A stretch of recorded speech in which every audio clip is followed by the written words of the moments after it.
Nestor Rodriguez. And tell me about your role this week.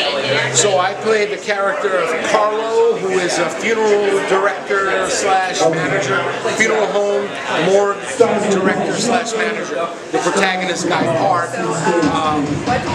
his father owned the funeral home, and I was his father's right-hand man, so I am Guy Park's like father figure. And so that's what I played in the beginning of the movie to illustrate that Guy Park is beat down and I beat him down. Like, you're worthless. Why are you on the reunion? You can't even get your job right here. You know, that type of stuff. And at the same time, thinking too much of myself. So not a positive father figure. Well, the thing is that, you know, a lot of times not positive father figures, they think that they're being positive, and they're not. So, you know, I think that the guy comes around a little bit, but to try to tell him, like, focus on what you're doing here, forget about all that stuff that's going out there. So it's not necessarily positive or not positive, but it's kind of it's not supportive of somebody, which is typical of some parents, right? Yeah. And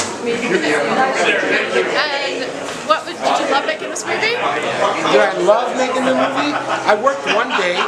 The movie started the day before the LA fires happened last year. So I was supposed to shoot on the second day.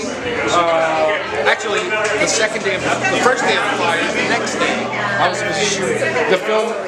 The location had to be canceled because it was in Altadena, and so I had like a month because then we shot my scene at the end of the movie. By the time I got to set back at the morgue, I was very excited and anxious because I've been, you know, working on it. Hyped up and working on it, like, so it was fun. I mean, we got there, we knocked it out in about, I don't know, half an hour, something like that. Yeah. So it was like, you know, we were ready. Oh, very cool. And so you would have filmed sooner if the Altadena fire happened. Correct. I was scheduled to shoot on day 2 of the film schedule. Day 2 was the day after the fire started. So the first day that the fire started, things hadn't gotten crazy or out of control, but the morgue had to shut the production down. And so as a result, day 2 had to be postponed. So you actually filmed in a morgue? Yes, in Altadena. In a funeral home, morgue slash. What was the name of that morgue? I knew you were going to ask me that. I can get back to you, but if you go, hold on. Let me see if I have a few seconds. Okay. If I can Google this in real fast. Okay. They filmed in an actual morgue. Yeah, they filmed in an actual morgue. Oh man, what is it? He's trying to find the morgue they filmed Mountain View. Mountain View Mortuary and Cemetery, which is a big property. Mountain View Mortuary and Cemetery. Fun fact. So Google this. There's a guy who owns a funeral parlor in Pasadena who owns and rented a crematorium on a corner of this property where the cemetery is. Okay? And this guy, I forgot the guy's name, but if you Google funeral director Pasadena crematorium criminal, this dude was cremating 20, 30, 40 bodies at a pop in one, like just like stacking them up.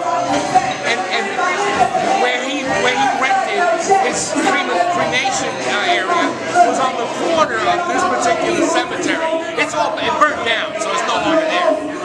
There's actually a documentary on this dude. Was that legal? Was that legal? Hell no! It's illegal to cremate more than one body at a time. But this dude, actually, there's a documentary on this guy, and he's still alive. He got out of jail. And this guy's like, what? I didn't do anything wrong. What's the problem?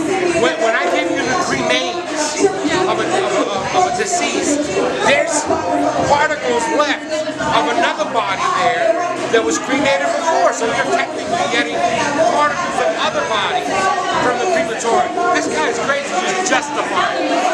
But there's a documentary, I think it's on Netflix, about this guy. It's insane. Yeah.